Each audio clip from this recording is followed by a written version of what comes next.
welcome back to our shop just outside of Kennesaw here in North Georgia. Well, today's project is going to be for me to restore, not really restore, but just fix this enough so that someone can use it again, because it's really been badly abused. This is a 5-drawer chest of drawers. It's probably from the 1940s. The drawers are solid wood, dovetail construction.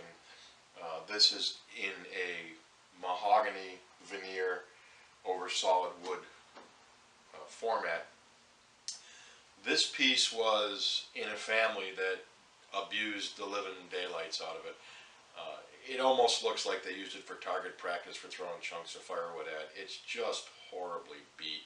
I'll bring you in just a minute and show you some of the damage. But this video is going to focus on just a small part of the restoration, because basically what I'm going to do here is just fix what's broken and paint this and move it on. It doesn't just, it's not worth a refinishing, and frankly the way the furniture market has been in this area lately, refinished furniture is really not moving. People are still buying relatively inexpensive painted pieces, and the refinished stuff just hangs around forever. But I'll bring you in and I'll show you what we're going to be focusing on. But today's project is going to be dealing with some damage to this fluted column. So I'll bring you right in. Okay, if you can take a look here, what you'll see is a fluted column. It has 1, 2, 3, and then almost pretty much 4 flutes that go from the top of the dresser at this turn spindle detail all the way down to the tops of the leg assemblies. And this has been crushed in significantly. There's really 2 different ways that I've used to fix these.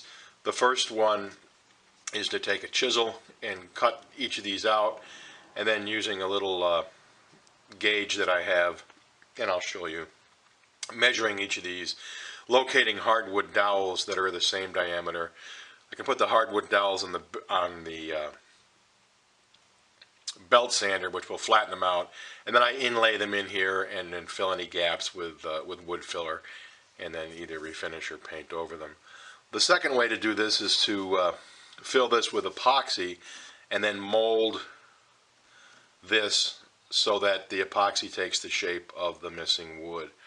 And obviously you can do that by hand, particularly if you're Michelangelo. You could probably do it fairly well. But there's a trick to creating a template to match the shape, and I'll show you that as well. So this video is just going to focus on this, but to give you some idea of how bad the condition on this is, that's a hole that goes all the way through the side panel. That's a huge chip, and then a little farther up, I've already done some repairs to it. You're probably not going to be able to see it, but right there the plywood was crushed in, and a drawer was split. I mean, it's just brutal what this piece has gone through. It's one of the reasons why we're just going to fix it up and paint it so someone can get some good use out of it. It'll last another 50 years if the people don't abuse it, but it just doesn't justify a refinishing. Okay, let's get started. Okay, if you chose to replace this wood with dowels, you take a little caliper measure and you put it on here, and you'll see that that's about 3/8. You grab a 3/8 inch dowel, and what you do is you take a chisel or a saw, cut this square, chisel it out, and inlay your dowel in like that, and then measure the next one, and these are a little bit narrower. I think these are 1/4 inch if I remember correctly. Yeah, and you take a piece of 1/4 inch dowel and you do the same thing, and you do the same thing, and then any little gaps you put wood filler in. So that's one way of doing it. The other way of doing it is to take and make a template of this curve, and then fill this with epoxy and use that to duplicate it. So what you use is this pattern maker's tool here, and if you press this onto your piece of molding, it gives you the exact shape of the molding, and then what you do is trace this onto a piece of plywood, take it to the bandsaw, and cut out these curves, and then apply your epoxy, and then use this, not this, but your piece of plywood to match it up. I think what I'm going to do today is just carve these out and inlay new pieces of wood in here.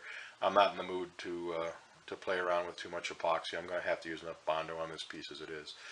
So let's get to work.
Okay, here's a little piece that we milled out, and we'll stick it right in here. And it actually fits pretty good. You can see it's a little bit, just a little bit proud of existing, which is what I want because I'm going to sand this flush. So what we'll do is glue this in, fill this little spaces with wood filler. When it dries, we'll sand it, and then we'll have it back. There's a better view for you. Okay, I'm going to do the next two. This was, I think, yeah, this was 3/8, and these are 1/4 dowels. A tip for you guys that live anywhere near a Walmart, not that I'm a huge Walmart fan, but if you go in their craft section, you know, like where the ladies have the stuff that they make scrapbooks and stuff, you'll find these for 99 cents. And what it is, it's an assorted pack of 8 dowels ranging from 3/16 to 3/8. It's awfully handy to have around for plugging holes and doing stuff like this. You can go to Home Depot and buy the 4-foot sections of either pine or hardwood dowels. They're, you know, $2, $3, $4, $5 a piece. But for 99 cents, these are good little kits. Like I say, they sell them at Walmart in the craft section. All right, I'm going to get back to work on these when I got all 3 pieces fitted in, and before I glue them in, I'll bring you back.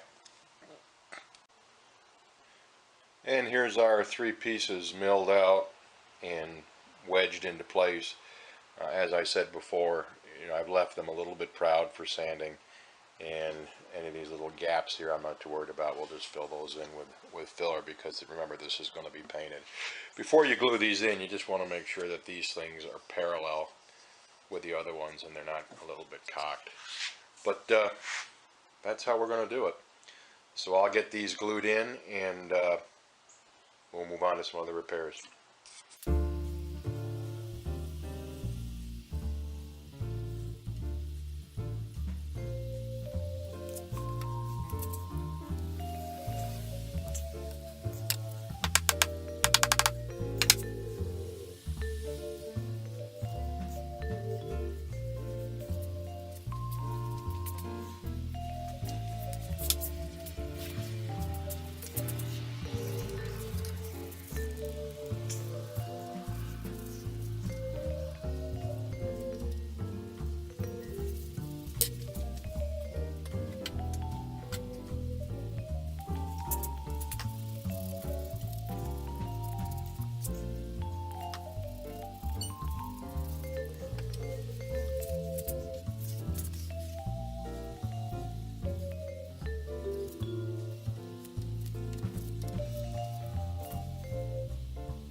Okay, I'm really hoping this is picking this up because it's killing the white balance, but after a little bit of sanding, you can see we get up pretty close to this.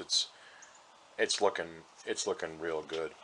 One of the things to keep in mind when you sand two different colored pieces of wood is you'll know when you're exactly level when that color is consistent at the change. Right now where you see the dark, that wood is a slightly lower than the lighter colored wood, and when we get that even, that darkness should sand off. So this needs just a little bit more work to get it perfect. But that repair has come out great, particularly for a piece of furniture that's just going to get painted and flipped. One of the suggestions I have for those of you that may just be learning this trade is to do these types of repairs on cheap furniture, and they're really practice for when the time comes that you're inlaying a piece of mahogany or a piece of walnut in a piece that matters. I cut my teeth over the last 5 or 6 years by refinishing hundreds and hundreds of pieces of furniture that weren't the highest quality, and that's really how I learned. And you learn from your mistakes, you learn from others, and you learn from your research. So anyways, I hope this this helps somebody facing a similar situation with a piece of damaged fluted molding. Obviously there's other ways you could do this. If you're good with a router, you could make a new piece of molding, and I'm sure there's, you know, woodworking geniuses out there that would have a billion other solutions for this. But for me, for this piece and for the amount of time that I'm going to put into it, this was the one that gave us the best bang for the buck. So I hope you learned something. If you enjoyed this video, you know, like, comment, or subscribe. I'd love for the channel to grow. And as always, from just outside of Kennesaw here in North Georgia, best regards. Take care.